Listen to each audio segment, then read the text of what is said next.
설교하는 그런 설교 내용, 복음을 굉장히 압축한 내용이니까 한 번에 쭉 한번 읽어도 좋을 것 같아요. 그래서 뭐 어디까지 결론이 이런 거. 베드로 설교도 굉장히 중요합니다. 스테반의 설교도. 스테반이 어쨌든 우리 조상 아브라함을 하나님께 부르셨다. 그래서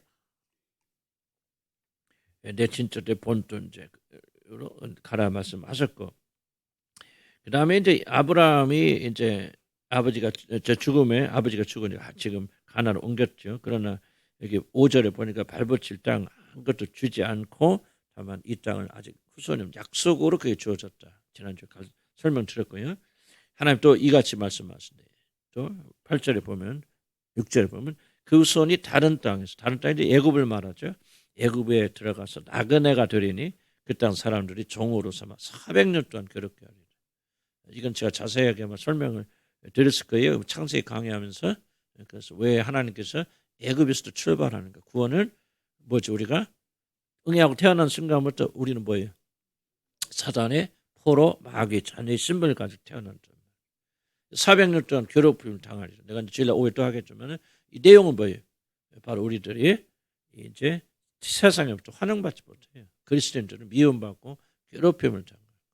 그래서 우리가 괴로우니까. 보세요. 이 세상에 살기 좋으면 우리 다 여기 있으려고 그러죠. 그래서 어려움을 겪게 하시고, 그래서 이 땅에서 어려움을 겪으면서 하나님께 울부짖으니까 하나님께서 오셔서 세상을 심판하시고 건져주시고, 드라마처럼 그렇게 이어지는 그런 겁니다. 그래서 하나님께서 의도적으로 그들 애굽에 보내셔서 애굽의 종으로서 출발하게 하시는데 400년 동안 괴롭게 하리라 하시고, 또 이르시되 종 삼는 나라를 내가 심판하라. 심판 나 설명했죠. 그들이 나와서 그래서 나를 섬기리라. 그래서 구원의 최종적 목적은 뭐라고 했죠? 하나님을 섬기는, 우리 죄를 용서하시고 구속하고 하나님 자녀 삼아 주셔서 하나님을 이 땅에서 하나님을 우리가 어떻게 영화롭게 섬기는지, 십자가 보면 예수님 십자가에서 우리가 뭘 봅니까?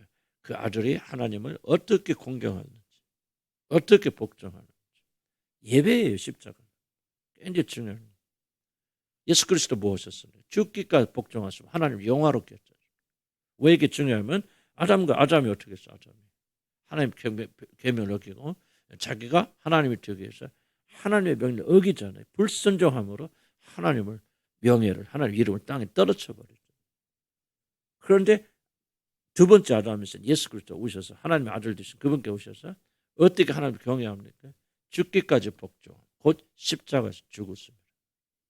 죽기까지. 그리고 자기의 모든 하나님의 자리까지 포기하고 내려놓고. 자, 아담은 어떻게 범죄했어요? 하나님도 아닌데 하나님 되려고 범죄였잖아요. 그런데 예수님 뭐예요? 하나님이신 그분께서 하나님이심을 포기하고 자기 몸을 버리고 사람이 되기까지 아버지 하나님을 경외하잖아요. 그리고 십자에서 죽기까지 복종하잖아요. 그래서 모든 영광, 가장 큰 영광이 어디에 들어가냐? 바로 십자가의 사건에 들어갑니다. 십자가는 하나님의 영광이에요. 하나님이 가장 높임 받으세요. 하나님의 가장 큰 영광과 존귀 받으세요. 우리는 거꾸로 가잖아요. 마귀의 길로. 내가 높아지면, 내가 강해지면, 성공하면 그렇게 생각해요. 내가 지난번에 주일날도 말씀드렸지만 죽음 우리 그렇잖아요. 변화산에서 예수 그리스도께서 큰 영광, 하나님의 영광이 드러나지 않습니까? 내가 죽기 전에 내가 장차 하나님의 영광 구름 타고 오는 것을 내가 보게 되리라. 영광을 보게 되리라. 그리고 나서 성경 엿새 후에 6일에 보여 변화산에서 예수님께서 하나님의 영광 구름 가운데 있는 놀란 영광 보잖아요. 그런데 그 영광 속에서 뭐 있다고 했죠? 엘리야와 모세와 예수님 더불어 뭐를 상의하셨더라? 응? 뭘 상의하셨다? 그렇지, 별세 예수님께서 죽으실 것을 상의했다. 그러니까 하나님의 놀란 영광이 어디하고 연결되어 있다? 죽으심. 왜 죽으심에서 그 영광이 나오냐? 바로 아담이 하나님 영광을 욕되게 했잖아요. 뭐하면 불순종한 거죠. 하나님과 동등할 것이 아니죠. 정말 진흙과 같은 그런 존재가 뭐 하나님과 동등함을 취하려고 그렇게 하나님 앞에서 그리고 자기 영광을 취하죠. 그러다 하나님 영광을 밟아버리고 하나님 이름을 땅에 떨어졌는데 그 모든 것을 보셔서 예수 그리스도 거꾸로 온전히 죽기까지 복종하시고 자기를 내려놓음으로 십자가에서 하나님께 영광을 주는 놀라운 영광을 하나님께 베풀어 주셨다. 그래서 기독교 핵심은 십자가하고 십자가는 결코 부끄러운 것이 아니죠. 구원을 얻는 전에 하나님의 능력이 되어진다. 그리고 하나님 영광 받으신 것이다. 믿으면 아멘 하시기 바랍니다. 그래서 섬기는 것, 복종하는 것, 이것은 바로 최종적 목적이다 그 말이에요.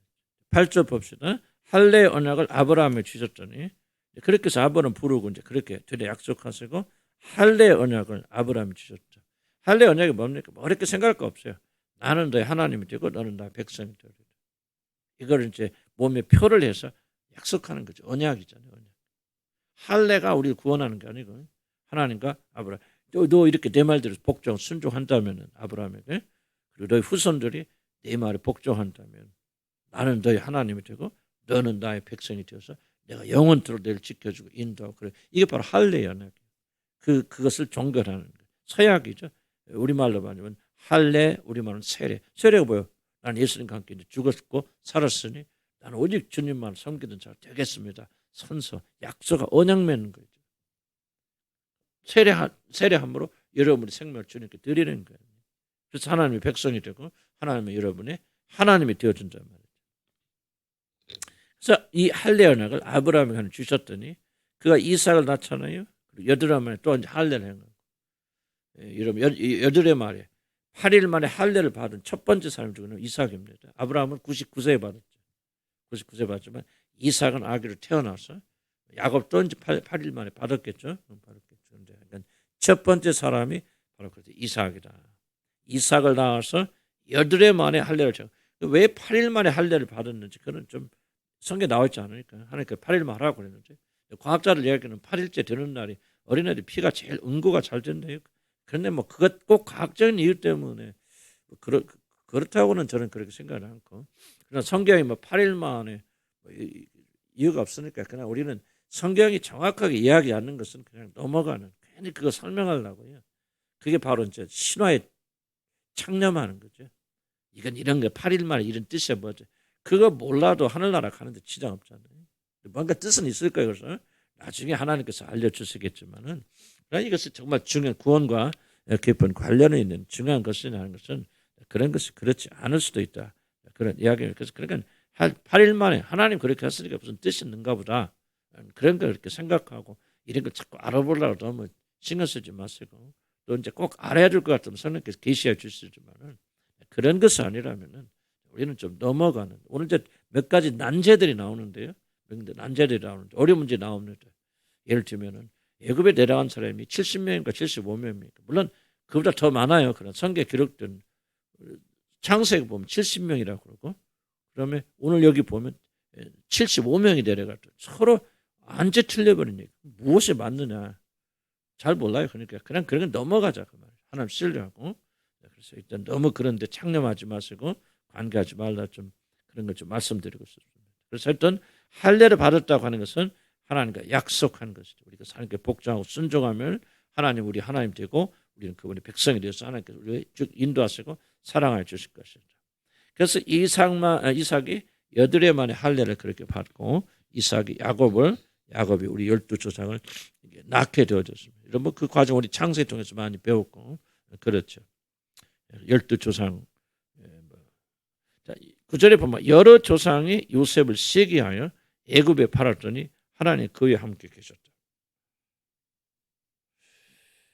10절 보면 그 모든 환난에서 건져내서 애굽 왕 바로 앞에서 은총과 지혜를 주심에 바로가 그를 애굽과 자기 온 집의 통치자로 세웠느니라. 이제 요셉의 이야기 우리 많이 배웠지만 요셉은 이제 이스라엘 백성들 기근 때문에 이렇게 좀 가죠. 근데 기근 때문에 갔다라기보다는 하나님께서 기근을 일으키셔서 이스라엘 백성들을 선택받은 70명, 70명의 사람들을 어디로 보니까 애굽으로 보냈습니다. 목적이 뭐냐면 큰 민족을 이루게 하시고 그래서 그 목적을 이루시기 위해서 기근을 말하는 것이지 기근이 뭐 우연히 생겼는데 그 기근을 피해서 난 그렇게 생각하지 않고 영원 전에 하나님께서 기근을 예비하셨고 준비하셨고 그 기근을 통해서 이제 이스라엘 백성들을 애굽으로 옮기셔서 거기서 400년 동안 비록 종살이는 하지만은 장정만 60만이라면 그렇다면 대충 300만 정도로 잡더라고요. 인구학자들 얘기하면 300에서 400만 정도. 지금은 300만, 400만 아무것도 아니죠. 그 당시에 300만, 400만은요 엄청난 숫자입니다.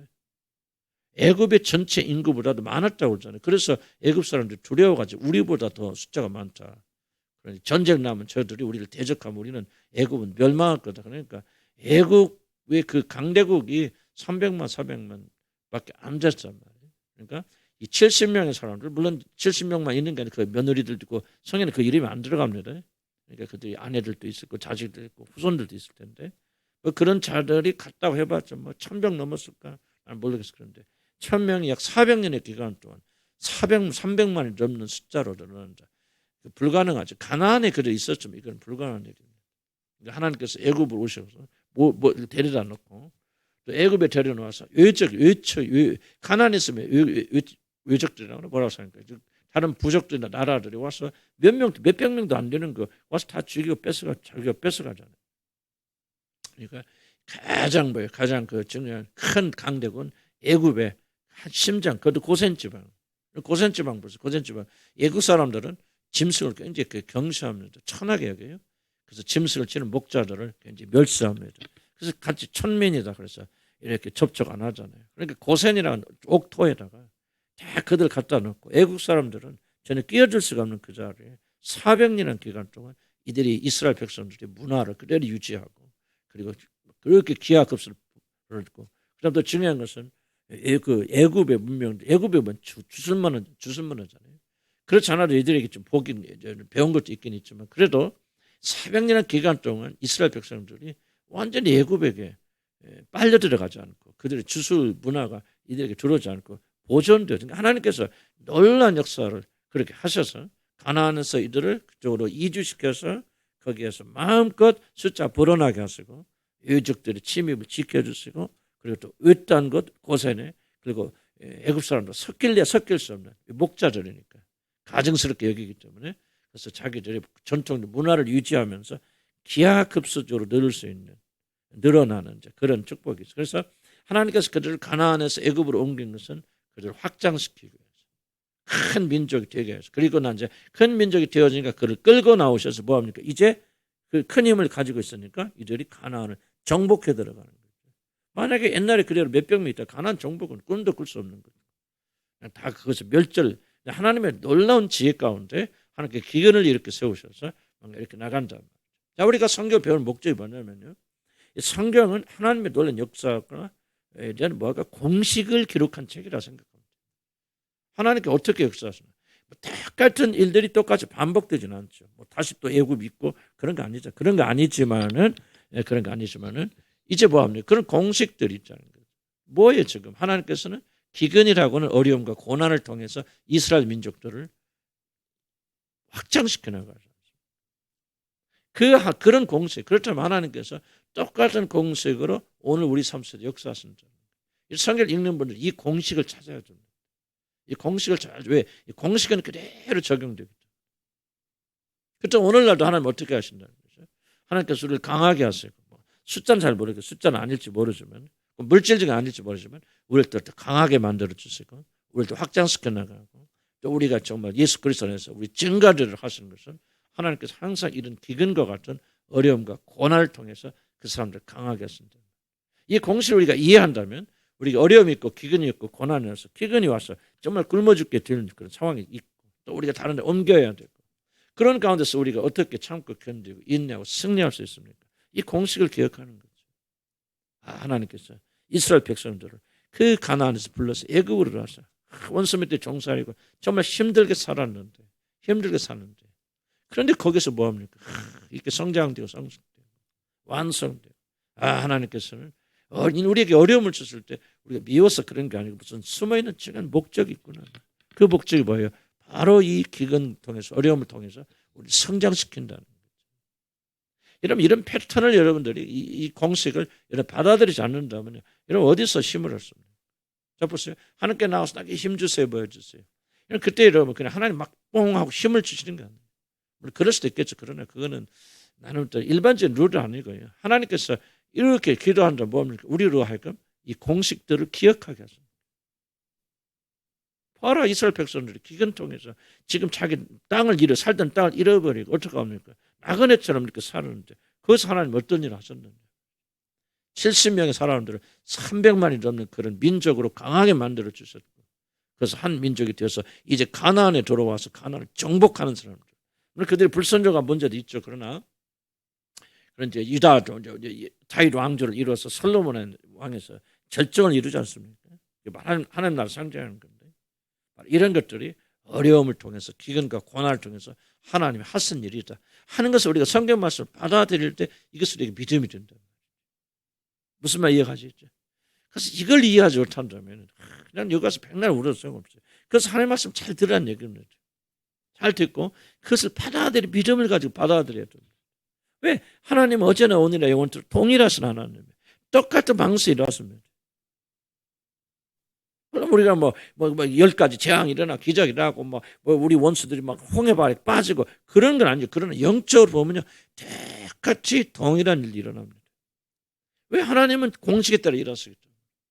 그래서 하나님 때때로 우리에게 기운도 주시고 때로는 우리가 원치 않는 곳으로 우리 옮겨가시기도 하고 그러지만 우리가 배우는 것은 바로 우리가 강해지고 우리가 많아지고 승리하는 것은 뭐냐? 바로 거기서다는 거죠. 이것을 우리가 믿음을 가지고 있으면 이 믿음을 가지고 우리가 어려움을 겪을 때마다 낙심하고 낙담하고 원망 불평하지 않냐고 참고 견디는 거예요. 거기에다 성령의 기름 부심이 부어지면 우리가 얼마든지 승리할 수 있다. 그러나 우리가 성경 말씀을 읽지 않고 성경 말씀을 심각하게 받아들이지 않는다. 그 옛날에 이스라엘 사람들 하나 역사로 끝나는 거 버리고 그러나 우리와는 상관이 없는 걸로 받아들인다면 여러분 이 마지막 때의 어려움을 이겨나갈 수는 방법이 없는 거죠. 많은 사람은 신비주의가 다른 거 없어요. 신비주의도 똑같이 하나님 나에게 힘 주세요. 능력 주세요. 이걸 이길 수 있게 주세요. 신비주의는 뭐냐면 지금 말한 이 과정이 없어요. 그냥 뭔가 힘이 뽕 우리가 주어져서 갑자기 우리가 이상한 사람이 되어지거나 그렇지 않으면은 모든 문제가 그냥 갑자기 해결이 돼서 아무런 문제가 없어지거나 전부 이런 것을 기대하는 것이 신비주의예요. 신비주의는 부처님 나무함을 차별하는 게 신비주의 아닙니다. 그 사람들이 다른 거 하는 거예요. 똑같은 거 원할 똑같 하지만 그들이 받아들이지 않는 것이 무엇입니까? 하나님 일하신 공식이 있다는 거예요. 이 공식을 받아들이잖아요. 이것이 바로 오늘날 비극이라고 말이에요. 교육 비극. 성경은 하나님 어떻게 일하시는지 하나님 어떻게 하신 분이신지 어떻게 일하시는 우리가 공식이 있단 말이죠. 그래서 우리가 이 스토리를 통해서 우리가 가르쳐 주시는 거예요. 이 공식대로 나는 올 때 역사한다. 그러니 너희들이 어렵고 힘들 때 다른 거 보지 말라. 이 공식에 따라 역사는 나를 믿고 신뢰하면 나도 너희들 믿음에서 그렇게 역사할 거다. 그러니까 우리가 우리 기근이 있고 어려움이 있고 그랬을 때 우리가 어디서 빨리 벗어나고 싶고 그렇지만 그렇게 하지 말라는 얘기죠. 참고 견디라. 왜? 너희들이 가장 강성하고 성공하고 성장하고 그리고 확정될 수 있는 길이 뭐냐? 바로 거기 예굽에서 있다는 것이죠. 뒤에 하나님 나오면 약속이 나오는 내가 너와 함께 같이 내려가겠다. 그런 것을 약속의 말씀 붙잡고 우리가 이런 기근을 참고 견디면은 우리가 이 삶 속에서 승리하는 거죠. 만약 여러분들이 이것이 여러분 삶에서 이루어지지 않는다면 우리의 믿음은 다 헛것이죠. 머리로만 옛날에 예수님 하나님께서 그렇게 이삭 야곱의 식구들을 그렇게 애굽으로 불러쓰고 뭐쓰고 믿습니다. 믿지만은 그거 뭐예요? 그 하나님이 오늘 나의 삶 속에서 역사할 수 믿지 못한다면 우리의 믿음은 헛것이란 말이에요. 그래서 우리가 성경을 배우는 걸 뭐냐면 이렇게 말하는 패턴을 배우는 거예요. 하나님께 이런 공식을 배우는 거예요. 왜? 하나님은 어제나 오늘 영원토록 변치 않고 그 공식대로 일하신다. 그래서 우리가 성장하고 성공하는 건 풍요할 때가 아니에요. 모자르지만 기근에 있지만 하나님께서 우리가 어디가 원치 않는 곳을 보내시지만은 거기서부터 우리가 강해지고 담대한다. 그럼 어떻게 하냐? 바로 거기 상황에 있는 우리들이 기뻐하고 즐거워하고 감사하며 이것을 소망을 품고 참고 견디고 인내하고 감사해야 되는데 그러지 못하잖아요. 그러지 못하다는 것은 뭐예요? 결국 우리들이 알고 있는 성경 지식, 머리 지식이 끝난다. 이겠지만 하나님께서 우리를 보시면서 우리만뿐 아니라 우리 모든 그리스도를 보시면서 안타까워하시는 게 바로 그런 거죠. 성경 지식은 많이 가지고 있지만 저부터도 그 지식이 우리 안에 살아서 움직여서 어떤 어려움이 있을 때 기쁨과 감사로 바뀔 수가 않는다면 정말 우리가 믿는 거냐 뭐 하는 거냐 하는 우리가 정말 의심을 해봐야 된다. 하나님께 우리를 기근으로 인도하실 때 있지만 그러나 우리를 멸망시키기 위한 것이 아니라 바로 거기서 보세요. 얼마나 하나님 놀라운 지혜입니까? 하나님 놀라운 지혜잖아요. 가난에 있어 보세요. 기근 없어 거기서 잘 먹고 좀 잘 살아봐. 결국에 몇만 명 됐을까?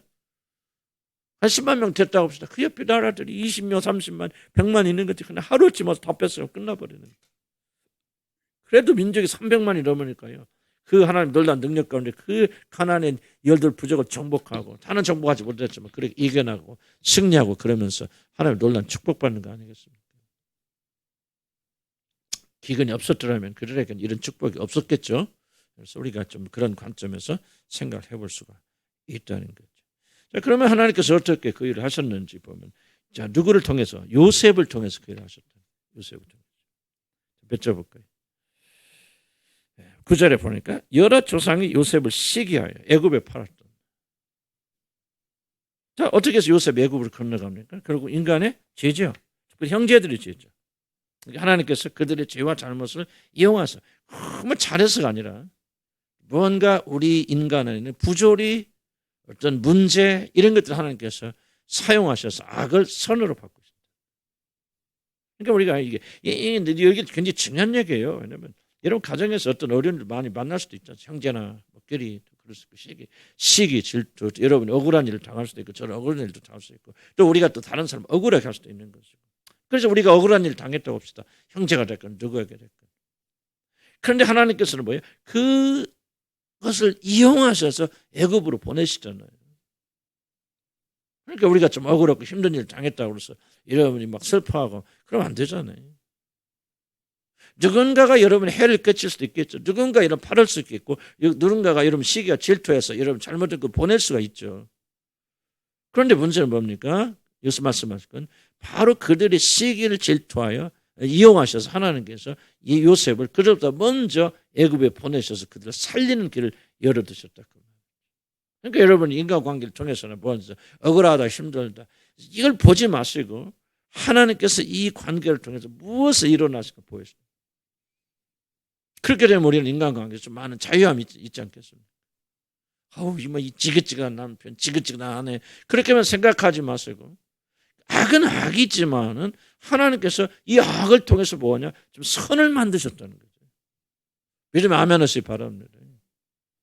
여러분 억울한 일을 맞아요. 억울한 일을 당할 수도 힘든 일을 당할 수도 있고 빼앗길 수도 있고 도둑질을 당할 수도 있고 여러분이 힘든 고생을 할 수도 있지만은 그 형들이 요셉을 시기하여서 애굽에 팔았는데 하나님께서 선으로 만드셨어요.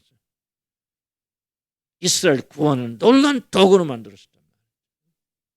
이게 적어도 저와 여러분의 역사관 사람과의 관계를 이해하는 기초가 되어준다. 여러분 부모로부터 여러분이 과거에 그 전에 부모로부터 사랑받지 못했죠. 따들림 당해 좋아요. 그런데 여러분 왜 지금까지 몇십 년이 지난 때까지 여러분들이 왜 그 서러움이 안 갔습니까? 이유는 여러분 하나님의 말씀 이해하지 못하고 심각하게 받아들이지 않기 때문에. 자 보세요. 지금 죄송한 편이지만 하나님께서는 요셉이나 억울한 일을 당한 사람들 사적 감정에 그렇게 깊이 관심하십니까? 나는 별로 그 증거가 없어요. 그렇게 관심하지 않으세요. 너 얼마나 마음 아파 힘들어. 아버지 용서해라 그 또닥거려. 여러분 지금 하나님께서 그런 그 우리의 병든 정서를 위로하시고 격려하시고 이게 초점이 아니에요, 여러분들. 우리가 좀 더 한 단계 더 빗어서 뭐를 보냐? 그 하나님께서 이 악을 통해서 어떤 일을 행하시는 걸 보라고 말이죠. 그래서 이런 말들 생각해 보세요. 여러분 이 세상에 제일 악한 남편을 만났다고 합시다. 그래서 여러분은 힘들고 엄마 어쩌다 이런 남자 만나고 그런 말할 수도 있겠죠. 그런데 다시 한번 관점을 여러분 하나님 관점에서 보자 그 말이에요. 그걸 통해서 하나님 무엇이냐 그 말이에요. 요셉의 형제들의 시기 질투로 인해서 그들이 요셉을 팔았지만은 이 팔아버린 이 사건을 통해서 가장 선한 일이 만들어졌다. 바로 요셉이 총리가 되어졌고 그 일을 통해서 그들을 살리는 놀라운 생명의 역사가 일어나게 되어졌다는 거죠. 이걸 여러분이 신조를 믿는다. 그럼 뭐 하는 거예요? 이 본문이 올바르했을 때 그다음에 그때서야 비로소 우리가 적용할 수 있는 거죠. 그렇다면 나도 내게 지금 무엇을 말씀하시는 거예요? 그래서 미워할 거 없다. 싸울 거 없다. 그런 일을 통해서 내가 가장 선한 일을 만들 거야. 이런 하나님을 신뢰하고 우리가 나가면 감사하면서 참고 견디 인내해야 될 거 아닙니까? 그렇지 않다면 여러분은 하나님의 말씀을 전혀 믿지 못하는 거죠. 믿지 않는 거죠. 우리가 성경을 보는 이유는 성경에 등장한 사람들과 똑같은 사고를 하고 같은 믿음을 가지기 위해서 우리가 그런 거 아는 거 아니겠습니까? 그런 그릇들의 지식을 아는 것이 우리의 목적입니까? 그들과 똑같은 삶을 살아서 그때도 역사, 지금도 역사하시는 하나님의 놀라운 구원을 체험하는 것이 목적입니다. 비록 형들이 시기하여 그를 팔아버렸지만 하나님께서는 이것을 선으로 갚으셨다. 그렇다면 우리가 미워할 사람 없잖아요. 도구잖아요. 저 사람 때문에 내가 더욱더 지금 영광 속에 들어가는데 더 사랑하고 예뻐해야죠. 그게 쉽다는 말을 제가 하고 있는 거 아니에요. 그런 저도 우리 그리스도인들이 이런 깨어진 마음을 좀 우리가 가져야 되지 않나 생각이 든다. 응? 그래서 우리가 생각을 바꿔야 돼. 성경을 읽는 것은 다른 거 아니에요. 성경을 일단 지식을 채우는 게 아니고요. 그 성경의 말씀이 우리 삶을 변화시켜줘야 돼요. 우리 사고 그렇게 미워하던 사람들, 이 성경 말씀을 다 깨자 계시를 받으면 그 미움이 사라져야 됩니다. 이게 여러분 하나님의 말씀을 믿는 자들의 삶이에요. 뭐 요셉은 그렇죠. 그러나 요셉의 삶과 나하고 삶 다르고 잃어버리면 우리는 성경에 있는 아무런 목적이 없는 거예요. 성경에서 요셉을 이용한 요셉의 형제들의 시기를 이용해서 이렇게 선을 일으켰다면 우리들에게도 남편이 됐건 아내가 됐건 형제가 됐건 부모가 됐건 자식이 됐건 누구들의 연약함을 통해서 하나님께 선을 만들어 가신다는 믿음을 가지고 승리하는 거예요. 이게 믿음이에요. 하나님 말씀, 그때 하나님 말씀 살았고 우리 안에 운동력이 있다는 겁니다. 머리 지식이 아닙니다. 이해 가시죠? 무슨 말이에요? 그래서 우리는 악착같이 믿고 그 믿음을 우리 삶에 적용해야 하잖아요. 언제까지나 죽은 부모 잊지 못하게. 그건 믿음이 아니잖아요. 믿음이 아니죠. 그건. 언제까지나 내가 뭐 과거에 이랬으면 좋을 거고 후회하면 삽니까? 난 여러분까지 아직도 그런 분들 꽤 드시는데 정말 이게 기가 막힌 일이에요. 이게. 이런 믿음이 아니고 그거는 이건 아무것도 아니에요. 그거는. 적어도 그리스도 예수 안에 있는 자들 우리가 막 그거 울고불고 치유해야 됩니까? 치유해서 없어진다면 그 교회가 왜 필요하고 예수가 왜 필요합니까? 도움 될 수 있고 난 도움 될 수 있다고 생각해. 그러나 그러면 그렇게 도움 받으려면 왜 예수 믿습니까? 왜 하나님 필요합니까? 우리는 새로운 방식으로 이걸 믿는 거죠. 하나님께서 이 악을 이용해서 선으로 만드셨다는 걸 믿고 그 믿음을 우리 삶 속에 적용하게 될 때 그 믿음이 우리 안에서 생명과 창조 역사가 일어나죠. 언제까지나. 진짜 참 즐기고 이런 지옥 100번 가 나를 볼 때 그래. 나를 포함해서 이런 지옥 100번 가도 봤다는 사람. 정말 이게 왜 이렇게 완고한지 인간들은. 그러니까 주님 필요하겠죠. 그런데 여러분 믿음이 뭡니까? 도대체 믿음은 다 이걸 믿고 일어서는 거 털어버리는 거 아니에요. 감정 다 부인하는 거 올라와도 말이지. 이게 이 믿음을 가지고 막 선포하면서 다 믿음이 일어서는 게 믿음 아니에요.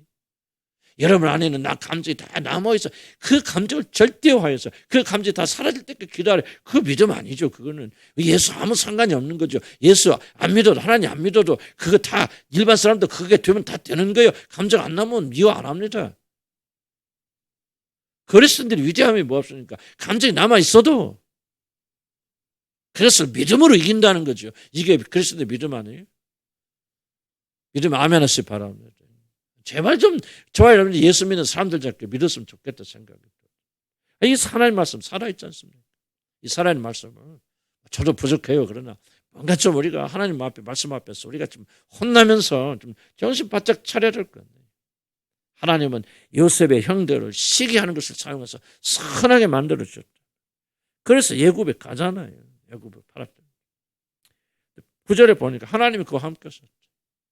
팔려갔지만 이게 중요한 게 성경이 중요하게 여기는 거예요. 그 형편이 어떠냐 이게 중요한 거 아니죠. 하나님이 그와 함께 하나 하지 않아요. 어디에 있느냐 애굽에 있느냐 팔려갔느냐 이게 이슈가 아니죠. 지금 성경만 하는 중요한 이슈는 뭐냐. 하나님이 그와 함께 하셨다. 믿음 아멘 하시기 바랍니다. 어디가 천국입니까? 하나님이 함께 하신 것이 천국이랍니다. 무엇이 천국입니까? 하나님이 동행하는 삶이 천국이랍니다. 우리는 거꾸로잖아요. 애굽입니까? 가나안입니까? 왜 어쩌다가 형제들이 시기해서 이렇게 해서 여기까지 팔려왔습니까? 내가 종입니까? 자유입니까? 그런 거 아니라 성경이 말하는 중요한 점은 하나님이 함께 하시네 이거죠. 하나님 함께 하시니까 10절에 그 모든 환난에서 건져내시죠. 요셉을 죽이려고 그랬잖아요. 팔아먹은 거 아니에요. 죽이려고 그랬는데 유다가 말려가지고 말려가지고 겨우 팔아먹잖아요. 저 누가 개입했습니까? 하나님께서 개입하신 거예요. 그때 유다를 감동하지 않았더라면, 그리고 유다의 말을 해들이 형제들이 감동 안 받았더라면 그냥 거기서 죽이는 거 아니에요. 이 무자비한 형들이요. 끝나는 거 아니에요. 보디발의 집에 팔려갔죠. 보디발의 집에서 누가 건져입니까? 보디발의 아내를 유혹했다 뭐였다 누명 썼을 때, 그때 노예인데 칼로 탁 죽인다고 누가 뭐라고 하겠어요? 근데 왜 그를 살려둡니까? 왜 그를 왕의 신하들이 갑자기 전부 다 하나님이 뭐 있어? 개입하셔서 모든 할례에서 뭐 하셔서 하나님이 건져내서 말이지. 그럼 그 하나님이 내 하나님 아니에요? 아멘? 근데 우리가 어려움 있을 때 왜 이렇게 울고 난립니까? 진짜 이게 뭐예요? 믿으면서 저와 여러분 너무 동떨어져 있잖아요. 이게 공식이라는 거예요. 환난 속에 있어도 내가 너희 선한 것을 위해서, 이걸 통해서 뭔가 큰 걸 이루어주기 위해서, 너를 변화시키기 위해서, 너희를 진정으로 축복하기 위해서 내가 이렇게 어려움을 허락한 거예요. 그런데 너희들이 애굽에 내려갈 때 나도 너희들과 함께 내려가서, 성경 나옵니다. 밑에는 함께 내려간다. 고난의 현장 속에 누가 계시다? 하나님 함께 하신다 그 말이지. 그래서 우리가 넉넉히 이기는 거 아니에요? 그리스도인들이 이 믿음 때문에. 고난과 어려움이 없는 것을 기대하지 마시고요. 인간은 다 고난과 어려움이 있어요. 그런데 하나님 약속이 뭡니까? 나도 너와 이 고난 속에 함께 있다. 거꾸로 얘기하면요, 여러분이 하나님의 임재를 느낄 수 있는데 언제입니까? 우리가 막 기도하고 있는데 황홀경에 들어가는, 그럴 수도 있겠죠. 그것도 나는 부인하지 않아요. 그러나 여러분 보세요. 지금 성경대로 읽어야 돼. 성경대로 이해하셔야 돼요. 지금 하나님 뭐라고 하세요? 하나님 누구 함께 하셨어요? 요셉과 함께. 언제 함께 하셨어요? 그렇죠. 환난 바를, 어려움 겪고. 그런데 요셉이 가장 하나님 가깝게 언제 느껴요? 바로 이때요. 그럼 우리들도 언제 하나님의 임재를 가장 가까이 느낄 수 있어요? 마치 고난 받을 때, 어려움 받을 때, 그때 우리가 하나님 가장 함께 하시면 느낄 수 있잖아요. 내가 너와 함께 있다. 그래서 우리 고난 받고 어려운 시기는요, 물론 어렵고 힘든 시기지만요, 모든 사람, 많은 사람 다 그렇게 고백합니다. 그때가 하나님이 가장 나와 가깝게 계셨다. 그때같이 내가 하나님 가까이 있었을 때가 없었다. 우리 지난번 이용훈 교수 간증 들었지 않습니까? 아니, 유럽의 오페라 가수 지역으로 뻘뻘 갔는데 딱 자기 와이프가 200불 지어준다. 유로로 바뀌어 100유로밖에 없는데 다 간증 들었잖아요. 안 보시면 꼭 보세요. 택시비로 75유로 나가고 자기 돈 5유로밖에 안 남는데 그 닭 한 마리 나서 일주일을 그 물 삼고서 물만 먹고 타신다. 끝나고 가는데 집에 들어올까 갔다 오다 차비가 없어.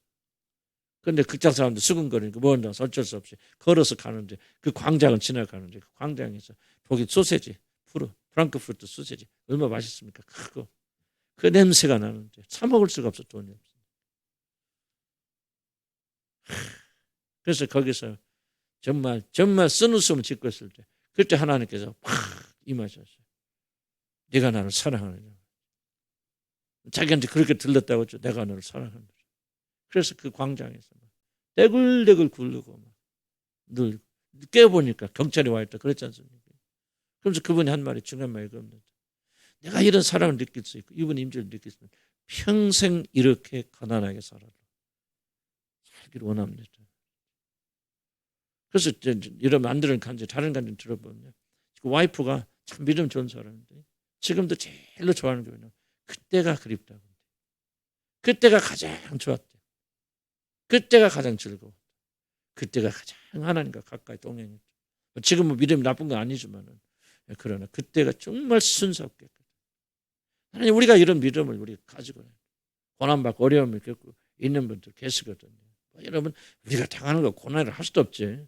그런 분들 비교하면 비교도 안 되는 그런 것들이 있지만은 하여튼 그런 가운데서 뭐를 이렇게 생각할 수 있습니까? 하나님이 가장 가깝게. 하나님의 임재를 경험하신 분들은 아마 내가 무슨 말을 하는지 이해할 겁니다. 하나님 임재를 체험하면요, 머리를 다 잃어도 목숨까지도 그걸 막 추구하고 막 그러지 않을 수도 있겠지만, 그러나 다시 한번 그런 임재를 체험한다고 그런 임재 가운데 산다면은 똑같은 얘기를 할 수밖에 없을 거예요. 성경이 뭐를 가르칩니까? 요셉이 홀로 애굽으로 내려간 게 아니라 그때 하나님이 동행하셨어요. 아마 요셉은 일생 동안이에요. 그 국무총리 같아서 그때부터 하나님에 대한 이야기가 안 나옵니다. 하나님과 요셉이 어떻게 교제했는지. 물론 잘 살았겠죠. 그러나 어떻게 보면 요셉을 국무총리가 되면서 하나님과 동행은 전보다 훨씬 약해진, 그렇다고 말씀을 하겠죠. 성경 기록대로 하면. 그래서 요셉이 가장 강력하게 하나님 임재 가운데 있고 하나님 동행했던 시기는 뭐냐, 바로 이 고난의 시기. 하나님께서 그와 함께 계셨다. 그리고 건져주셨다. 그 다음 봅시다. 그 모든 환난에서 건져내서 애굽의 바로 앞에서 은총과 지혜를 주셨다. 바로가 그를 애굽과 자기 온 집에 통치자로 세웠느니라. 자, 은총이 있고 지혜가 있죠. 지혜는 뭡니까? 물론 하나님 주신 지혜고, 그렇죠? 어떤 지혜죠? 이 바로가 꾼 꿈을 해석할 수 있는 지혜. 그리고 거기다가 뭐 있어요? 그 꿈이 무엇을 의미하는지, 그리고 어떻게 해결하는지 해결책까지 요셉이 다 알려주지 않습니까? 이게 지혜예요. 그래, 은총이 나옵니다. 왜 은총이 나옵니까? 하나님께서 그런 지혜만 주신, 뛰어난 머리만 주신 게 아니라 은총까지 주셨죠. 은총이 뭐죠? 자, 보세요. 요셉이 아무리 바로의 꿈을 다 알아맞혔다 한지라도, 그리고 앞으로 이렇게 7년 동안 이렇게 식량을 공급을 이렇게 좀 모아놔서 흉년 어려울 때 이렇게 합시다, 저렇게 합시다 하는 말을 했지만은, 그 말을 들었을 때 바로와 바로의 신하들이 그 말을 좋게 여기지 않는다면, 이게 중요한 부분입니다. 진짜 그럴듯하네요. 그래야 되겠네 하고 보도 못한 이 히브리 노예에게 모든 나라를 맡길 수 있는 거, 이것이 뭐예요? 하나님의 은총이다. 만약 하나님께 은총 주시고 은혜 주지 않았더라면요, 그래 고맙다, 그런데 뭐 그렇게 될지 안 돼, 우리가 지금 뭐 어떻게 알아? 어쨌든 너는 고마우니까 너는 그러면 수고했다, 뭐 가나안으로 돌아가든지 그렇게, 그 정도까지 은혜 베풀 수 있지만은, 정말 이 사람의 요셉의 모든 말을 듣고 모든 나라의 운명을 그 손에 맡기는 게 뭐예요? 하나님의 은총이 임했기 때문에. 무슨 말 합니까? 이해가는 거예요? 이건 잘 이해하셔야 됩니다. 이 두 가지가. 그런데 누가는 순서를 은총과 뭐라고 하죠? 지혜라고 바꾸지, 이렇게 말하죠. 은총 먼저 나오자. 은총이 뭐예요? 아무리 그 사람 뛰어난 지혜를 가지고 있어도, 뛰어난 실력을 가지고 있어도, 뛰어난 능력을 가지고 있어도 그것이 작용될 수 있도록 하시는 것은 하나님의 은혜와 은총이 있어요. 하나님의 은혜와 은총을 안 주면 그 사람이 아무리 뛰어난 실력을 가지고도 그 사람은 하나님의 나라의 일을 할 수 없습니다. 나는 우리 주위에 많은 사람 봅니다. 별로 똑똑하지 못한 사람인데 하나님의 은총이 있으면 하나님 쓰임 받습니다. 이찬수 목사님 같은 분, 물론 똑똑한 분이겠죠. 그런데 저도 아까 그 교회를 다 나눠서 보낸다고 사상적으로 이상한 어쩌고 그런 수도 있고, 나는 거기까지는 모르겠어요. 어쨌든 좋은 면만 좀 말하자면 이찬수 목사 보세요. 그렇게 뛰어난 분 아니거든요, 진짜.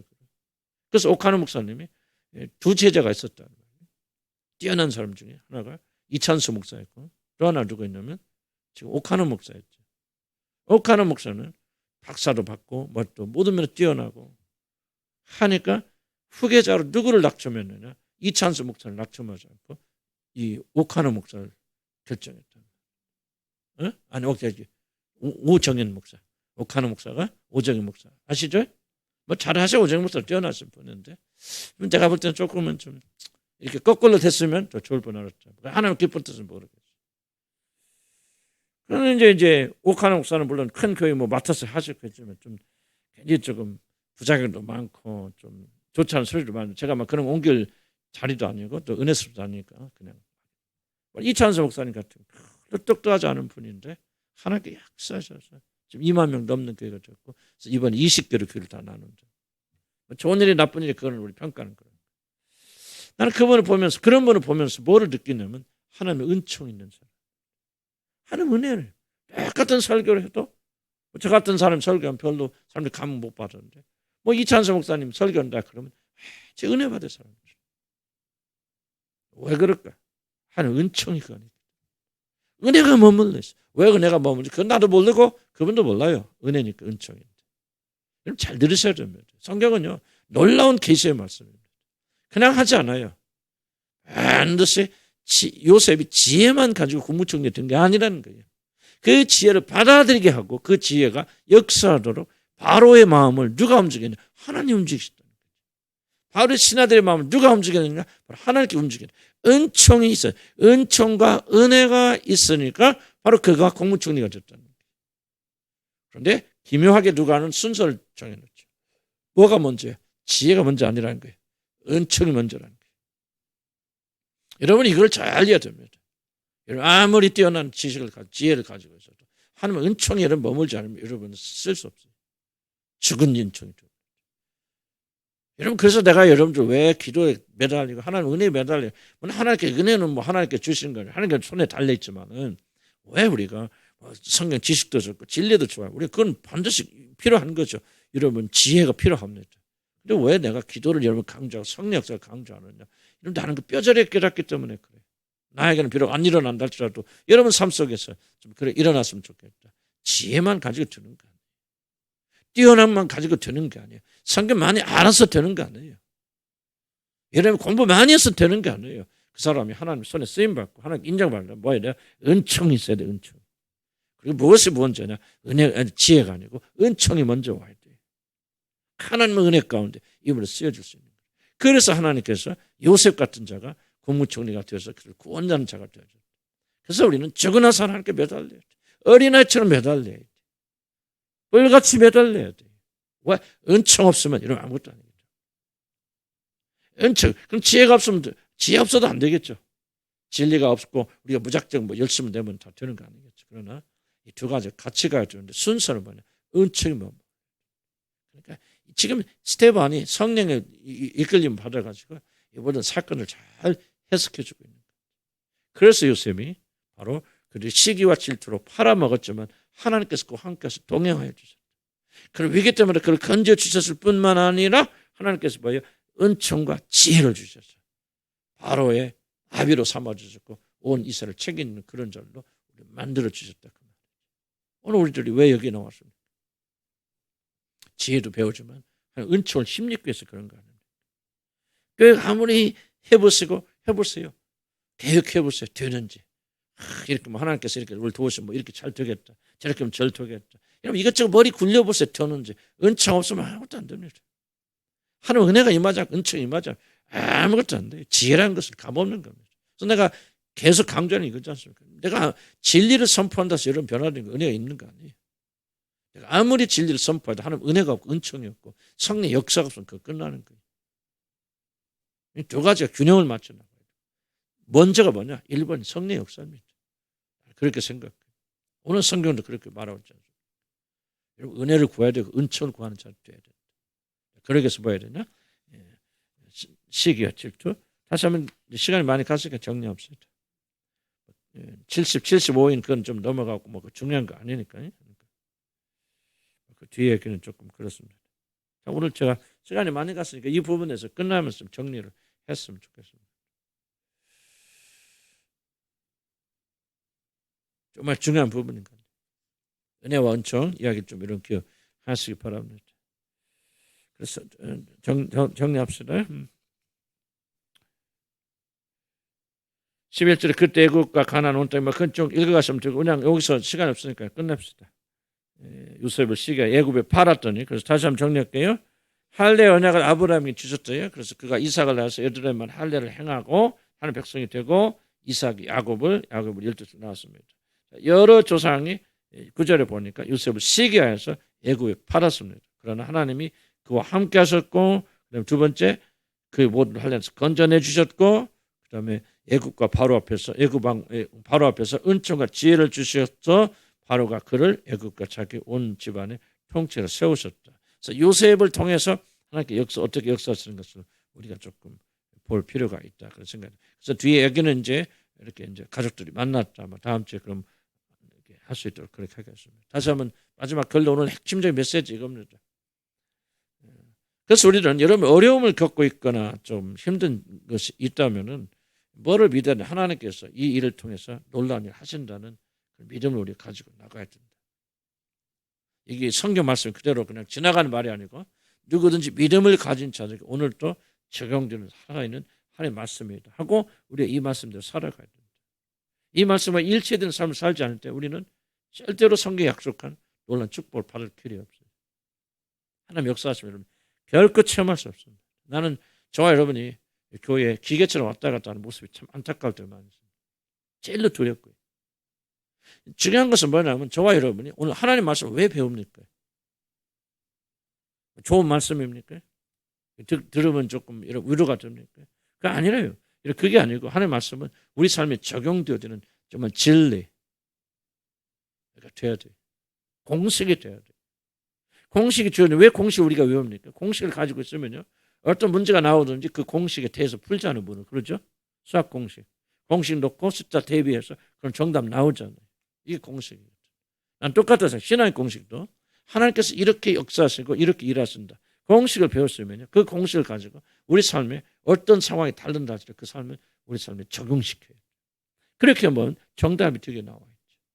그런데 여러분 이 공식을 여러분 외우지 않고 공식을 모르고 여러분 그냥 내 멋대로 왔다 갔다. 이게 바로 주소예요. 아직도 우리 교회는 그런 숫자가 적지 않아요. 상당히 있습니다. 그래서 여러분들은 예수님으로 왔다 갔다 하는 일부의 사람들 굉장히 그리스도 예전에 자라나가는데 일부의 사람들은 교회 왔다 갔다 하는 것 외에는 별로 변형된 게 없어요. 내가 어떤 막 칭찬하고 싶어도 격려하고 싶어도 할 게 없어요. 난 죄송한 표현이에요. 왜? 그들의 삶이 변화가 없으니까. 그러니까 어떤 분들은 정말 내가 말은 안 하는데 어떤 분들은 정말 변화가 있어요. 어떻게 저렇게 달라졌을까? 어떻게 저렇게 되었을까? 나는 우리 집사람하고 그런 얘기를 많이 나누지만은 정말 어떤 분들은 우리 교회 안에서요. 그 숫자도 꽤 좁니다. 설명을 쓰는 부분들. 그건 변화. 진짜 나는 김은희 자매도 그런 문제 없으니까 말씀드린 거예요. 그런 문제 하나예요. 나만 인정하는 거 아니에요. 그 식구들이 다 인정하는 거예요. 놀랍게 변했다는 거예요. 자기 어머니가 옛날 어머니가 아니라는 거예요. 어떻게 이렇게 어머니가 변했냐. 그런 얘기 난 직접 들었어요. 너무 감격스러워. 내가 보기에도 어떻게 이 자매 이렇게 변할 수 있어요. 뭐 그런 분들이 여러분 가운데 꽤 돼요. 그렇지 않은 분들도 계시다. 난 너는 그렇고 너는 안 그렇다. 난 이 말을 하고 싶은 게 아니고 또 내가 여러분의 깊은 것을 내가 어떻게 압니까? 그렇지만은 뭔가 이제 우리는 하나님의 말씀을 듣고 잊어버리는 그런 자를 되어서는 안 되겠다. 오늘 문 밖에 나가면서 오늘 들은 거 다 잊어버리고 또 여러분이 세상적인 패턴, 세상 공식으로 살아가다 그럼 맨날 답이 틀리게 돼 있어요. 세상 공식으로 하다. 오늘 어떻게 해서 매일 틀린 답만 내라 끝나냐 그 말이지. 믿는 자들이. 그게 아니죠. 올바른 정답을 내야되려면 성경의 공식을 우리가 배워야 되고 우리 성경의 공식을 우리가 우리 삶에 적용해야 된다. 머리 지식을 따뜻하게 해서 여러분 오신 거 아니잖아요. 그러면 그렇게 하나님의 말씀 듣고 배우면 안 됩니다. 우리 머리를 따뜻하게 위해서 우리가 온 것이 아니고 정말 은혜의 공식을 우리가 가지고 살아가려면 이 말씀 안에 기록된 그 공식대로 이 말씀을 한마디 한마디 우리가 받아 누려야 되는 그런 생각이 좀. 그래서 여러분이 요셉처럼 시기하고 질투당하고 또 어려운 형편에 있다 할지라도 그들 보지 마시고 하나님께서 그들을 사용하시고 이 환경을 통해서 나를 강하게 만들어 갔습니다. 기근이 없었더라면 어떻게 이스라엘 백성들이 애굽으로 들어가서 그렇게 큰 강대국이 되어서 나왔어요. 아, 기근이라는 건 축복이구나. 어려움이라는 것은 저주가 아니구나. 어려움을 통해서 내가 성숙하고 성령 그러면서 참고 견디고 승리하는 사람이 됩니다. 이게 믿음인 것이죠. 이거 다 잊어버리고 그냥 이런 건져주세요, 모여주세요. 그렇게 기도할 수는 있겠죠. 그러나 그것이 올바른 기도입니까? 또 다른 방식으로 다른 꾀로서 여러분이 가지고 있는 어려운 문제를 해결하려고 하는 것이 그렇게 신앙인의 태도입니까? 그렇지만 성경 공식에 따라서 그렇구나. 기근이 그렇구나. 오히려 그래서 기근을 참고 견디고 감사드려요. 시기하고 질투하는 일이 있고 여러분 그런 일이 있을 때도 하나님께서 이런 어려움을 통해서 우리를 더 강하게 만들어 주셨구나. 사람 용서하고 왜 미워합니까? 왜 아직도 죽은 부모를 잊지 못합니까? 왜 아직도 여러분 무언가 잘못하고 여러분에게 손해를 끼친 사람 그렇게 손에서 못 놓아주고 그렇게 미워하고 있습니다. 어떻게 해서 성령께서 여러분 삶 속에 역사하실 수 있습니까? 안 되는 거예요. 안 되는 거예요. 그럼 우리는 어떻게 해야 됩니까? 성경 말씀대로. 그렇구나. 그들이 비록 시기하였지만 시기 질투 때문에 팔았지만 하나님께서 그들을 시기와 질투를 이용하셔서 선한 목적을 만들었다면 그들은 도구에 불과한 거예요. 그러니까 요셉이 그를 미워할 필요가 없죠. 그래서 요셉은 그를 용서해버리지 않습니다. 형들이 자기를 죽이니까 막 그렇게 떨고 울고 있을 때 뭐합니까? 형들 놀라지 마시고 그렇게 슬퍼하지 마소서 하나님께서 당신들을 살리려 당신들을 앞서 나를 보내시려고 당신을 하나님께서 이용하신 것뿐입니다. 요셉은 그런 마음을 딱 이겨내갈 수 있다. 왜? 그거 알잖아요. 하나님께서 그들의 잘못과 죄를 이용하셔서 선한 일을 만들으셨단 말이죠. 이걸 받아들이니까 얼마나 쉽게 그를 용서합니까? 쉬운 일은 아니죠. 그러니까 나가서 통곡했지만 아픔이 있었지만 그럼에도 불구하고 얼마나 쉽게 그를 용서합니까? 오늘 우리가 이 성경을 배우는 목적은 이 역사의 틀, 이해의 틀을 우리가 받아들여야 된다. 성경대로 사고해야 된다 그 말이죠. 하나님께서 이 사람 이용해서 나를 선한 길로 만들어주셨구나. 더욱더 성숙시켰구나. 더 성장시켜 주셨구나. 더 강한 사람이 되게 만들어 주셨구나 하고 그를 용서해버리죠. 그리고 가면 뒤돌아보시기 바랍니다. 이런 과거에 어려움을 겪을 때 여러분 홀로 그 모든 어려움을 이겨내겠습니까? 하나님께서 여러분과 동행하여 주셨습니다. 동행하여 주실 뿐만 아니라 건져주시지 않았습니까? 그럼 그 하나님 보면서 찬양하며 감사하며 그분께 영광 돌려줘도 모자란 판에 어찌 하나님을 아버지라고 부르는 자들이 원망하고 불평하고 이런 아직도 용서하지 못하고 자기 보면서 난 자식을 미워하고 증오합니다. 어떻게 그런 일이 있을 수 있습니까? 저도 우리는 다른 사람들이잖아요. 남편들이 아무리 핍박을 해도 왜 그 남편들에 대해서 우리가 미워하고 칼을 갑니까? 그게 어찌 그리스도인이라는 말할 수 있습니까? 아니잖아요. 이게. 잘못됐잖아요. 오늘 이 말씀을 가지고 회개하시고 믿음으로 붙잡으세요. 말씀 붙잡으세요. 그리고 나와서 승리하시면 우리 하나님께서 가장 좋은 길로 이끌어 주실 것이다. 애굽으로 팔려가도 그는 군무총리 된다. 하는 믿음을 가지고 승리하시기 바랍니다. 마지막 은총과 지혜 주셨다. 뭐가 앞서다 은총이다. 노력해도 안 돼요, 여러분들. 여러분 자녀들 뭐 공부 열심히 뭐하고 뭐 성공하 두고 보십시오. 하나님은 은총 안 내려주면 은총 걸어가니까 딱 끝나버려요. 자랑할 거 없습니다. 자신감. 안 된다고 실망할 것도 없어요. 아무리 못나도 주의 은총이 임하면 하나님이 사용하십니다. 아무리 잘나져요. 뭐 서울대 들어가고 박사 되고 여러분 다 해야 돼요. 하나님 은총이 머물자면 끝나는 거예요. 별거 없어도 은총 있으면 하나님 은혜 가운데 승리한 자가 별거 있어도 은총 없는 자들은 끝나는 거예요. 그래서 그리스도인들은 은총을 중요하게 여기는 자. 은총과 은혜, 지혜가 지혜 있으면 더 좋겠죠. 그러나 은총이 먼저라. 하나님 강구한다. 그렇다면 우리 자녀 위해서 뭐를 기도합니까? 지혜 달라고 기도하시랍니까? 은총이 머무는 자녀 되게 해달라고 기도하시랍니까? 무엇을 더 기뻐하십니까? 무엇을 더 여러분 자랑하시랍니까? 우리가 정말 이게 하나님의 말씀을 회개하고 회복되는 그런 시간 되기 바랍니다. 기도합시다.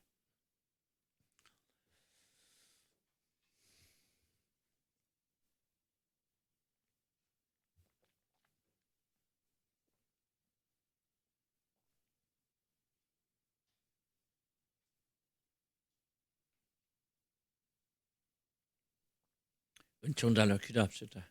은총을 중요하게 여기는 자 되려고 기도합시다. 노력도 지혜도 다 필요하고 이런 힘도 필요하고 그것도 하나님의 선물입니다. 은총 없는 지혜는 죽은 거고 아무것도 아닙니다. 이 비밀을 깨달아야 됩니다.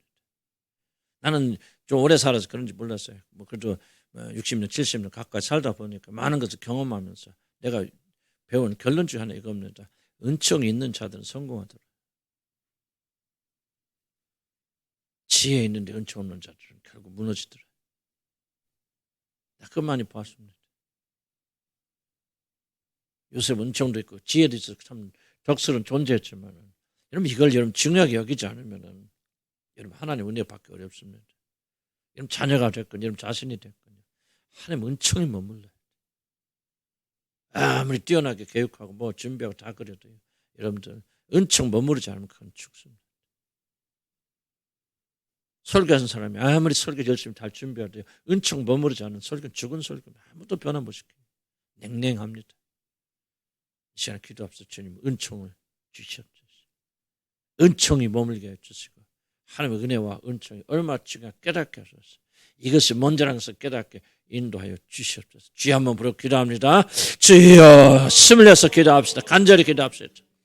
하나님의 다시 한번 오늘 주의 말씀 우리가 먹고 마시고 소화하기를 소원합니다. 아버지 은총이 얼마나 중요한지 다시 한번 깨닫습니다. 요셉의 일생에서 은총이 이렇게 중요하다는 것을 깨달았습니다. 아버지 하나님의 다시 한번 이 말씀을 깊이 깨닫도록 주여 도와주시기 바랍니다. 하나님 듣는 모든 자들에서 이 마음 지고 이주시 바랍니다. 아버지 아무리가 지혜가 되고 우리가 소유하는 것이 아무리 뛰어나도 아버지 우리 배운 것이 아무리 많아도 은총이 머물지 않으면 아버지 우리는 아무것도 아니란 사실이지만 깨달음을 도와주시라 아버지 간절히 바랐고 합니다. 얼마나 제가 무시할 때가 많은지 모릅니다. 아무리 내가 설교를 잘 준비하였어도 아무리 능력이 근데 설교를 해도 주의 은총이 머무르지 않으면 아무것도 되지 않는 사실을 다시 한번 깨달으면서 열심히 기도하는 저도 되고 원합니다. 우리 장래에 대해서 우리가 아무리 계획하였다, 아무리 우리가 미래에 이걸 하겠다 저걸 하겠다, 아무리 머릿속에 계산하고 지혜가 있어도 하나님의 은총과 은혜가 머물지 않으면 아무것도 안 되는 줄 압니다. 제 우리 자녀들이 아무리 좋은 직장에 취직하여도 하나님 은혜가 떠나는 순간, 하나님 은총이 떠오르지 않는 순간 아버지 아무것도 안 사를 다시 한번 깨닫도록 도와주시기 바랍니다. 하나님이여 시간을 다시 우리 모든 운명이 아버지 손에 달려있습니다. 아버지께서 우리에게 은혜를 베풀어 주시느냐 그렇지 않느냐에 달려있습니다. 아버지 하나님의 은혜를 우리에게 베풀어 주실 바랍니다. 아버지 하나님 이 모든 목회에서 모든 것을 다 어디에 달려있습니까? 아버지 은혜와 은총이 같이 머물려면 되지 않겠습니까? 아버지 하나님 다시 한번 저벽 기도하는 것은 아버지 하나님의 은총을 사모하는 자가 되게 하시고 하나님의 은총을 바라는 자가 되시다 하나님 도와주시라 아버지 간절히 바라고 원합니다. 하나님의 은혜와 은총이 머무르지 아무것도 할 수 없는 주님 고백합니다. 주여 더 깊이 깨닫게 인도하여 주시기 바랍니다. 은총을 위해서 간구하는 자, 은총을 위해서 기도하고 은총을 위해서 부러지는 자가 되기 원합니다. 우리를 겸손하게 만들어 주십시오. 우리가 지혜가 있다고 다투는 것은 아니고 이 지혜들 한다고 다 이루어지는 것은 아니라 하나님의 은총 받는 하나님의 은총. 아버지 하나님 그런 분이 주십니다. 약한 자를 들어서 강한 자를 부끄럽게 하시고 지혜 없는 자들을 들어서 지혜 있는 자를 부끄럽게 하시는 아버지 그 하나님 은총하는 것을 다시 한번 제대로 깨달을 수 있도록 하나님 도와주시라 아버지 간절히 바라고 원합니다. 주여 이끌어 주시고 믿음을 주시기 바랍니다. 진실로 우리 모든 운명과 모든 것이 하나님의 은총과 은혜에 달렸다는 걸 깊이 깨닫도록 하나님 도와주시라 아버지 간절히 바라고 원합니다. 하나님의 은혜가 아니면 아무도 할 수 없을지는 깨닫기 원합니다. 하나님의 은혜를 사모하기 바랍니다. 하나님의 은총을 사모하는 자가 되기 원합니다. 아멘 아멘. 좀 간절히 기도합시다. 아멘. 스톱. 정신 차려 기도하십시오. 숨을 내서요. 그렇게 기도하기 싫으면 나가세요. 나가서 집 일찍 가시고요. 다시 한번 전심으로 그렇게 해서 돌파하셔야 됩니다.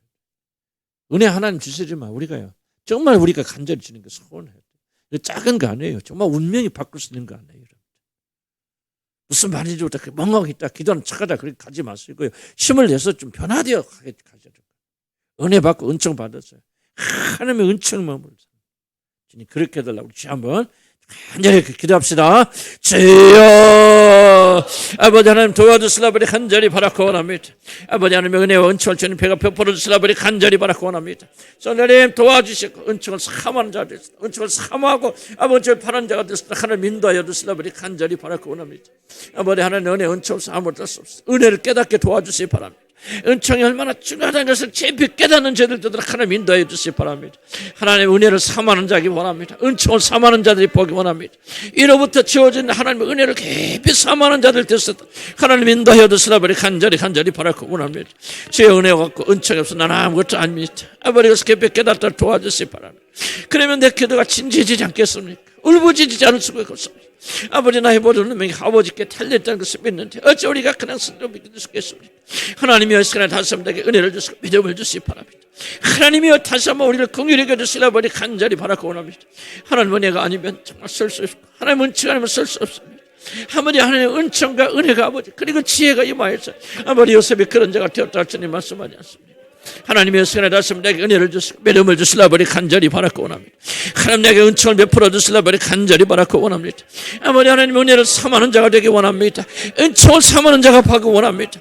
내 힘과 내 능력과 내 지혜가 오직 하나님의 신 놀라운 은총으로 말미암아 아버지 승리하게 되는 그런 역사도 하나님이 인도하여 주시라 버리 간절히 바라고 원합니다. 아버지여 우리에게 힘을 주시옵소서. 아버지 우리에게 믿음을 주시옵소서. 아버지 우리에게 믿음을 주시옵소서. 은총을 구하는 자가 되게 인도하여 주시라 버리 간절히 바라고 원합니다. 무엇을 구하겠습니까? 무엇을 바라겠습니까? 하나님의 은혜를 베풀어 주시오. 하나님의 놀라운 생명에서 될 줄 믿사오니 아버지 이끌어 주시라 버리 간절히 바라고 원합니다. 아버지의 은혜를 구하는 자, 은총을 구하는 자가 되게 힘을 다하여 주시라 버리 간절히 바라고 우리 안에만은 숨어있는 교만들이 있습니다. 내가 지혜롭게만 하면 내가 이것을 저렇게 생각하면 아버지 얼마든지 승리할 수 있다는 그런 생각을 하나님 오늘 이 시간에 모든 인생을 내려놓기를 주여 간절히 바라고 원합니다. 아버지 모든 것을 버려놓고 아버지 하나님 제 은혜를 바라는 채를 주기 원합니다. 주여 나를 긍휼히 여겨 주시옵소서. 불쌍히 여겨 주시옵소서. 하나님이여 나에게 은혜를 베풀어 주시옵소서. 은총을 베풀어 주시옵소서. 하나님을 힘입기 원합니다. 하나님 은혜를 받기 원합니다. 하나님 은총을 받길 원합니다. 아버지 하나님 도와주십시오. 아버지 요셉 같은 그런 일이 일어나기 원합니다. 아버지 지혜만 가지고 되는 것이 아니라, 아버지 능력만 있어 되는 것이 아니라, 하나님의 은혜와 은총 임하여 될 줄 믿사옵니다. 하나님의 다시 우리에게 힘을 다하여 주셔서 아버지께 나가는 그런 역사들을 하나님 인도하여 주시고 축복하여 주시고 함께하여 주시옵소서. 예수의 이름으로 기도합니다. 아멘. 하나님께서 요셉을 시기하던 형제들이 시기와 질투를 이용하셔서 선한 길을 만들어 주셨습니다. 우리 교회 아직도 과거를 잊지 못하고 과거를 용서하지 못하는 분들 굉장히 많이 있다는 걸 발견, 제 가슴 아픕니다. 상처가 다 풀어지기를 기다리면 죽을 때까지 안 풀어집니다. 우리 상처를 이길 수 있는 유일한 힘은요, 믿음으로 이기는 수밖에 없습니다. 믿음이 무엇입니까? 하나님이 너의 상처를 이용해서 그냥 선을 만들어 주신다. 주님 이 믿음을 가지고 용서하지 못한 사람 용서하게 해서 과거 좀 번하게 하시고, 후회하지 않게 하시고, 나에게 해를 끼쳤던 사람, 나를 이 모양 이걸로 만들었던 사람, 그들이 책임 아닐 수도 있겠지만 그렇게 생각이 되는데 그 사람들 버리기 용서하기 원합니다. 주님이 시기를 이용하셔 나를 이렇게 좋게 만들었고 주님 알게 해주셨다는 놀라운 사실을 우리가 믿음으로 받아들이면서 승리할 수 있도록 도와주시옵소서. 주여, 과거로부터 해방되기 원합니다. 용서하기 원합니다. 죽은 어머니 아버지를 내 마음에서 온전히 버리기 원합니다. 어찌 믿는 자들의 마음속에 죽은 어머니 아버지 아직도 살아있습니까? 어찌 믿는 자를 말할 수 있습니까? 어찌 남편을 그렇게 미워하면서 여러분이 지금 여기 앉아 계십니까? 돌아가세요. 기도하지 마세요. 그 문제 해결할 때. 여러분 아내를 그렇게 미워하고 아내를 무시하면서 어떻게 그렇게 우리 여기 앉아 있었습니까? 안 되잖아요. 주여 한번 버리고 하나님을 정말 우리가 믿음으로 오늘 받고 이 믿음으로 승리하기 원합니다. 일생 용서하지 못한 사람 있습니까? 지금 이 시간 용서하시기 바랍니다. 버리시기 바랍니다. 과거 여러분의 상처했던 사람 여러분 잃어버리지는 않을 수 있겠지만 여러분 이 믿음으로 돌파하시기 바랍니다. 하나님은 그걸 이용하셔서 선하게 만드셨다. 하나님 하는 자를 만드셨다. 인생의 험함을 깨닫게 해주셨다. 그럼 되지 않습니까? 주여, 나는 오늘 믿음으로 오늘 과거를 이기기 원합니다. 남편 용서하기 원합니다. 부모 용서하기 원합니다. 버리기 원합니다. 주여 한번 버리고 기도합니다. 주여 도와주시기 바랍니다.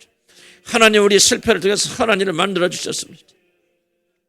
우리 연약함과 우리 부족함과 실패를 통해서 하나님 놀라운 일을 하셨습니다. 이게 중요하지 않습니까? 하나님 이게 중요하지 않습니까?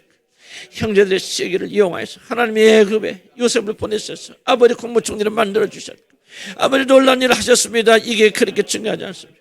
아버지 이것이 중요하기도 믿다면 어찌가 우리가 과거를 잊지 못합니까? 아버지 어찌가 우리가 용서하지 못한 사람이 있단 말입니까? 아버지 어찌가 우리가 남편을 그렇게 미워하면서 이 자리에 앉아있단 말입니까? 우리가 어찌 아내를 그렇게 미워하고 이 자리에 앉아있단 말입니까? 아버지 하나님 우리 죄를 용서하여 주시라 아버지 간절히 아버지 우리 죄를 사하여 주시기 바랍니다. 아버지 하나님 우리의 모든 실패가 유익이 되고 우리 실패를 통해서 우리가 하나님 더 기뻐하는 자들 되지 않았습니까? 하나님이 이것이 요셉의 이야기가 아니라 바로 내 자신의 이야기가 아니겠습니까? 하나님 다시 한번 우리의 눈을 열어서 그를 볼 수 있도록 도와주시기 바랍니다. 아버지 우리의 실패와 연약함과 아버지 과거의 상태에서 얼마나 놀라운 일을 우리 주님이 행하신 것을 볼 수 있도록 도와주시라 아버지 간절히 바라고 합니다. 하나님 이것을 볼 수 있도록 주님이 역사하여 주시라 아버지 간절히 바라고 하나님 놀라운 일을 행하셨습니다. 나를 죽이려 했던 형제들을 이용하여서 하나님의 놀라운 구원을 베풀어 주셨습니다. 아버지 요셉의 시기했던 형제들이 그 놀라운 죽음을 통해서 아버지 그를 변화시켜 놀라운 국무처럼 만들어주지 않았습니까? 아버지 하나님 우리가 하나님의 자녀들이라면 우리가 참된 믿음이 있고 진실한 믿음이 있다면 주여 우리가 어째 죽은 부모들의 마음속에 품고 산단 말입니까? 어째 남편들을 미워하면서 이 자리에 앉아있단 말입니까? 어째 내 몸에서 난 자식을 미워하면서 아버지 하나님 이 자리에 앉아있단 말입니까? 이게 말이 되는 이야기입니까? 하나님 도와주시라 아버지 간절히 바라고 원합니다. 우리는 믿음으로 돌파되기 원합니다. 믿음으로 돌기 원합니다. 상처가 풀어져야 이게 도대체 말이 되는 소리입니까? 이게 우상 숭배자들의 말이죠. 하나님이 섬기는 자들의 말입니까? 아버지 하나님 우리 마음 용서하시고 우리에게 믿음을 주시라 아버지 간절히 바라고 원합니다. 아버지 우리에게 통하는 마음을 주시기 바랍니다. 우리가 안 부서지니까 자식들도 안 부서지고 우리들이 하나님을 그렇게 믿으니까 자식들도 그렇게 믿지 않습니까? 하나님 언제까지나 우리가 과거 생각 남편이면 그렇게 살겠습니까? 아버지 하나님이 원하시면 우리 완과 완악한 말 용서해 주시고 오늘 변화시켜 주시기 바랍니다. 끝났습니다. 끝났습니다. 하나님이 새롭게 만드셨고 하나님이 새로운 역사를 만들었기 때문에 이걸로 촉합니다. 아버지 하나님 우리 믿음으로 살 수 있도록 도와주시라 아버지 간절히 바라고 원합니다.